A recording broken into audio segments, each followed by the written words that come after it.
አድርገን እናመሰግናለን። ትላልቅ ምልክቶች ካሏቸው ኢትዮጵያውያን ሴቶች እና ሰዎቻችን መካከል ብዙ ሐሳቦችን ነው ያጋሩን። እናመሰግናለን። በእስልምና እምነት አስተምህሮ ብዙዎቻችሁ የምታውቁት ኡስታዝ አህመዲን ጀበል መካከላችን አለ። መልእክት እንዲያስተላልፍ ጋብዘዋለሁ።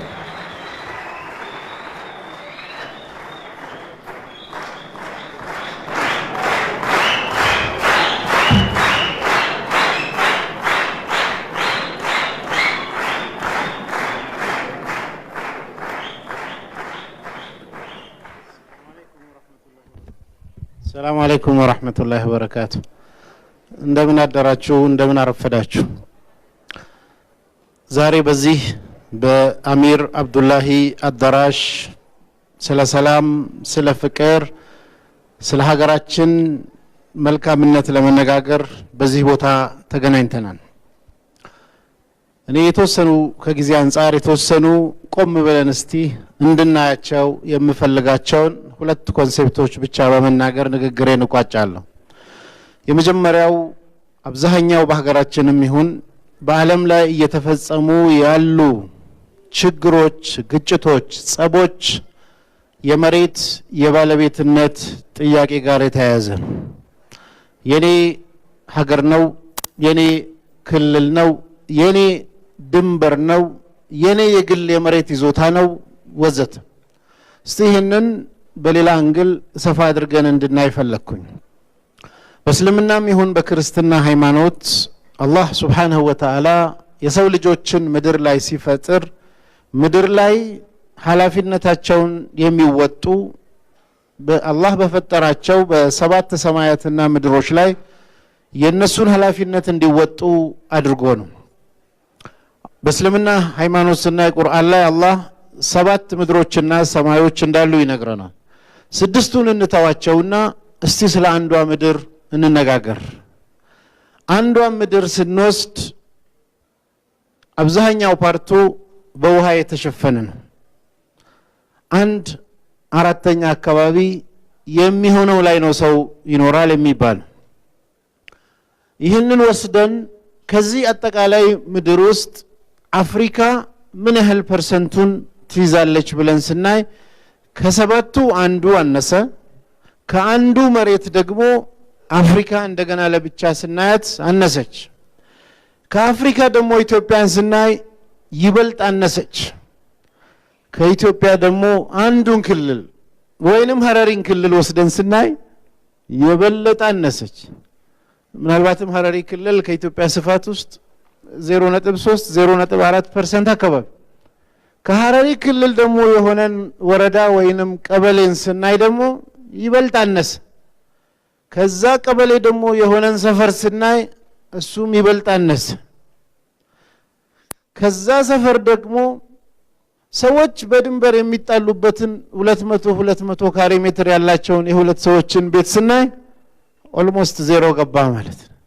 ወይንም የሆኑ ብሔረሰቦች የሚጣሉበትን መሬት ስናይ ያቺ ቀበሌ ከአጠቃላይ አላህ ለሰው ልጆች ከፈጠረው መሬት አንፃር ስናይ ትርጉም አልባ ሆነች ማለት ነው። ይህን ሁሉ ምድርን ኃላፊነት ወስዶ እንዲያለማና እንዲኖርበት የመጣው የሰው ልጅ አጥር በማጠር እየጠበበ ጉዳዩ እንደ ዓለም እየሰፉ ከመሄድ ጠቦ የነጥብ ያህል ጉዳዩ ወደ ታች መልሷል። ምድር ለሰው ልጆች ሁሉ በቂ ናት። እንዴት አብረን እንኑር፣ የግለሰብም ይሁን የሀገርም ጉዳይ ይሁን አብረን የባለቤትነትን ጥያቄ እንዴት እንፍታው ካልን ሀገራችን ለሁሉም በቂ ናት። በሁለተኛ ደረጃ ትልቅ ችግር እየፈጠረ ያለው የብሔር ማንነት ጉዳይን ከአጠቃላይ ማንነት አንፃር ተረድቶ የመኖር ጉዳይ ነው። ልብ ብለን ካየን የሰው ልጆች አንድ ማንነት የላቸውም። እኔ ከወሰዳችሁኝ እንደ ሀገር ኢትዮጵያዊ ነኝ፣ እንደ ሃይማኖት የእስልምና ሃይማኖት ተከታይ ነኝ፣ እንደ ብሔር የኦሮሞ ብሔረሰብ አባል ነኝ፣ እንደ ሰው ደግሞ ሰው ነኝ። ሰው በመሆኔ ምድር ላይ ካሉት የሰው ልጆች ሁሉ ጋር ሃይማኖት፣ ብሔር፣ ጎሳ፣ አስተሳሰብ ሳይገድበን በሰውነቴ ከሁሉም ጋራ የምጋራው የጋራ ማንነት አለ። ኢትዮጵያዊ በመሆኔ ደግሞ በኢትዮጵያ ድንበር ውስጥ በዚህ ጂኦግራፊ ውስጥ ካሉ የዚህ ሀገር ዜጎች ጋር በጋራ የምጋራው የኢትዮጵያዊ ማንነት አለኝ። ሃይማኖቱ ጋር ስንመጣ ዓለም ላይ ካሉ ሙስሊሞች ጋር የጋራ የሆነ የምጋራው ሃይማኖት አለኝ። እንደ ብሔር ደግሞ ስመጣ ከወጣሁበት ብሔረሰብ የተነሳ በባህል በቋንቋ የወረስኩት የጋራ ማንነት አለኝ። እነዚህን አራቱ ማንነቶች እንዴት አድርገን አስማምተን እንኖራለን የሚለውን በትክክል ካላሰብንበት አንዴ የሃይማኖቱ ከፍ እያለ ሌላ ጊዜ የብሔሩ ከፍ እያለ ሌላ ጊዜ ሌላኛው ከፍ እያለ ባላንሱም በጠበቀ መልኩ መኖር አለመቻል ሰዎች ላይ ችግር እየፈጠረ ነው። ትልቁም የጸቦች ምክንያት እየሆነ ያለው የብሔር ማንነት ጉዳይ ነው። እንደ እስልምና ሃይማኖት ካየን ሰዎችን በብሔርና በጎሳ የከፋፈለው አላህ ነው። ቁርአን ላይ አላህ يا أيها الناس إنا خلقناكم من ذكر وأنثى وجعلناكم شعوبا وقبائل لتعارفوا إن أكرمكم عند الله أتقاكم ይላል።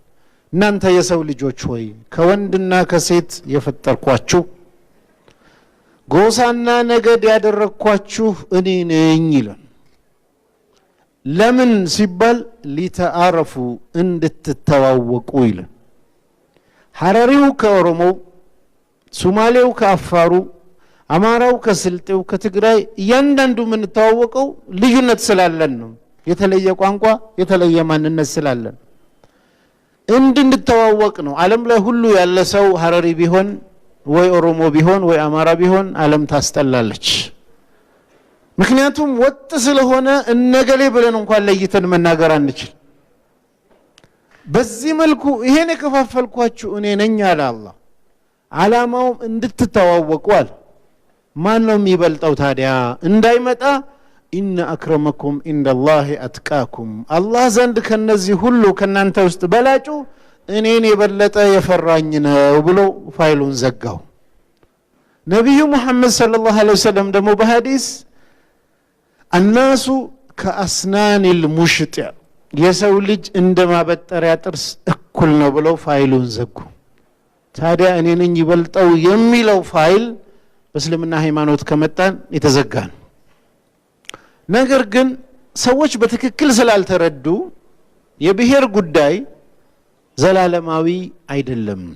አላህ ከመፍጠሩ ጋር እሱ ከማድረጉም ጋር ከዛም አልፎ ከተአምራቶች መካከል ወእክትላፊ አልሲነቲኩም ወአልዋኒኩም ማል የናንተ ቋንቋን መለያየት የናንተን መልክ መለያየት ከኔ ተአምራት መካከል ነው ይላል ቁርአን ላይ አላህ። ስለዚህ የአላህ ተአምራት ቋንቋችንን መልካችንን ለያይቷል። ታዲያ ምን ይሁን ነው ጥያቄው? ልዩነታችንን ምን እናድርገው ነው? በልዩነትን እንድትተዋወቁ የተባለውን እንድንጋጭ እናድርገው ወይስ ተዋውቀን አብረን እንኖር ነው? እዚህ ጋር ነው ጥያቄ ያለው። ለምሳሌ ልብ ብለን ካየን ይህ ሁሉ ተአምር ከመሆኑ ጋር የሰው ልጅ መጀመሪያ የተጀመረው አዳምና ሐዋን ይዞ ነው። በሃይማኖቶች አለ አንድ ነበረ አዳም፣ ከጎኑ ሐዋ ወጣች፣ ሁለት ሆነው ልጆች ወለዱ። ልጆቻቸው ሲዋለዱ ዛሬ 7 ቢሊዮን ተኩል አካባቢ ተደረሰ። ወደ ኋላ ስንመለስ ሁላችንም ከአንድ ዘር ነው የተፈጠርነው፣ ከአደምና ከሐዋ ዘር። መንገድ ላይ ግን በሂደት ሰዎች ምን እየሆነ ይመጣል? የገሌ ዘር ናቹራል ነገር ነው። ለምን? ቁርአንንም ስንወስድ የኢብራሂም ዝርያዎች የኢብራሂም ዘሮች ይለናል፣ የኑህ ዘሮች ይለናል። የገሌ ዘር ስንል በአጭር ጊዜ ውስጥ ዘራችን የሚሄደው ወገሌ ስር ነው። በረጅም ጊዜ ካየን ሁሉም አደም ስር ነው የሚገባው። አሁን ልብ ብለን እንየውስት አንድ ብሎ ጀመረ ሰው መጨረሻ እስከ የውመል ቂያማ ይቀጥላል። ዘር የሚባለው ነገር በተለይ ቋንቋና ብሔር ዓለም ላይ እስከ የውመል ቂያማ የሚቀጥል ዘርም የለም ብሔርም የለም። ሁሉም ምድር ላይ ጠፊዎች ናቸው። ለምን? መጀመሪያ ለምሳሌ ኢብራሂምን ወሰዱ፣ አብርሃምን። አይሁድ የሚባሉ ህዝቦች አረቦችንም ስንወስድ አስላቸው ከኢብራሂም ነው ሁለቱም። ግን በጊዜ ሂደት ኢብራሂም ማንን ወለዱ? እስማኤልና ይስሐቅን ወለዱ። ይስሐቅ ደግሞ ያዕቆብን ወለደ። ያዕቆብ ነው እስራኤል ተብሎ የእስራኤል ልጆች ተብለው የአይሁድ ቋንቋ እየተናገሩ ያሉት። በአብርሃም ዘመን አይሁድ የሚባል የለም። ከሱ በኋላ የመጡ ናቸው። ዘራቸውን ሲቆጥሩ ወደዛ ይገባሉ እንጂ የለም። ወደ ኋላ ስንመለስ የተወሰነ ዓመት በኋላ አሁን ኢትዮጵያ ውስጥ ያለ ዘር ሁሉ በሌላ መተካቱ አይቀርም።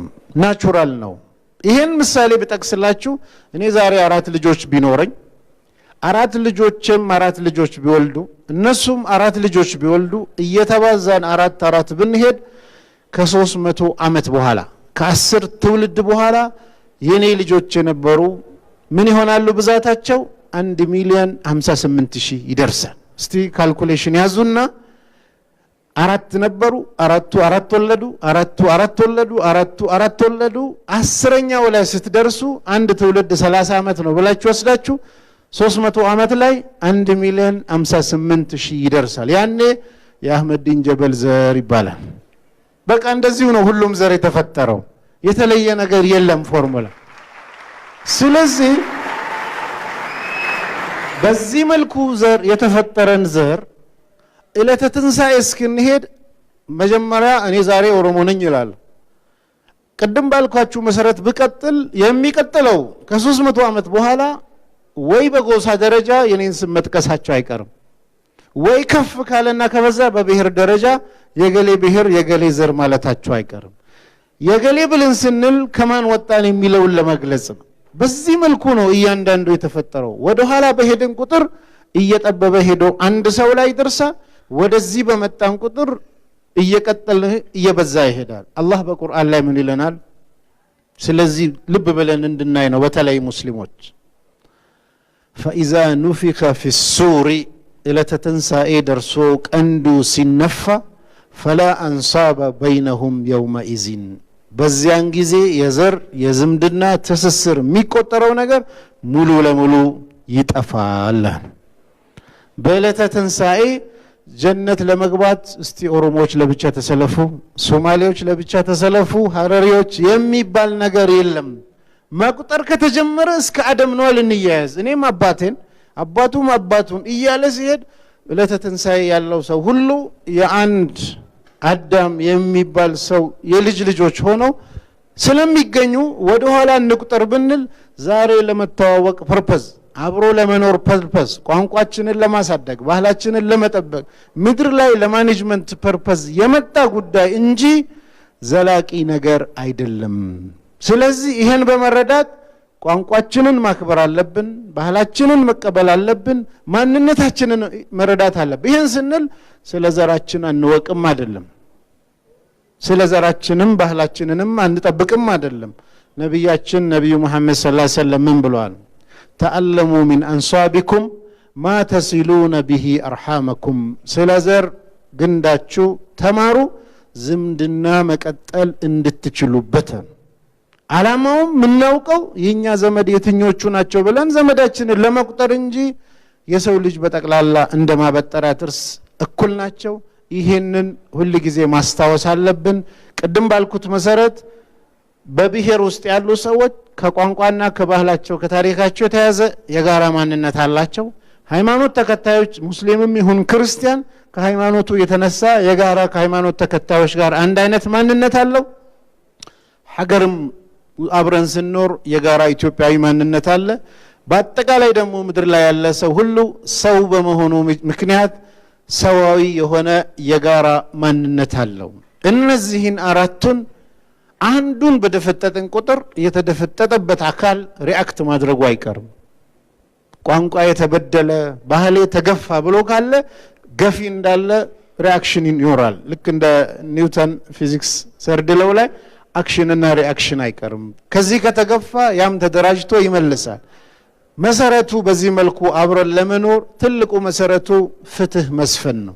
ፍትህ ካለ ፉክክሩም ይቀንሳል። ፍትህ ካለ ሰዎች የፈለጉትን በሃይማኖታቸው፣ በብሔራቸው፣ በማንነታቸው የሚያስቡበትም ጊዜ አይኖርም መብታቸው በትክክል ከተከበረ መብት ካልተከበረና በደል ካለ ግን ሰዎች ምን ያስባሉ ሰራተኞች መብታችን ተጠቃ ሲባል እንደ ሰራተኛ እንደራጅ ይላሉ የሆነ ሰፈር ያሉ ሰዎች ችግር ሲደርስባቸው የዚህ ሰፈር ሰዎች ብለው እንደራጅና የደረሰብን ሪአክት እናርግ ይላሉ ሌላ አካባቢ ደግሞ ስንሄድ የሆነ ብሔር ተከታዮች ቋንቋችን ተጠቃ ሲሉ ቋንቋችንን ባህላችንን ለመመከት እንደራጅ ብለው በሱ መሰረት ላይ ተደራጅተው ሪአክሽን የሚመጣው ችግር ሲኖር ነው ስለዚህ ይሄን ግምት ውስጥ ከተን በተቻለ መልኩ ኢትዮጵያዊነትም ሙስሊምነት ወይ ክርስቲያንነትም ኦሮሞነት ወይ አማራነትም ሰውነትም አራቱም የሚጋጩ ነገሮች አይደሉም የሚያጋጩ ሰዎች በኮንሴፕት ደረጃ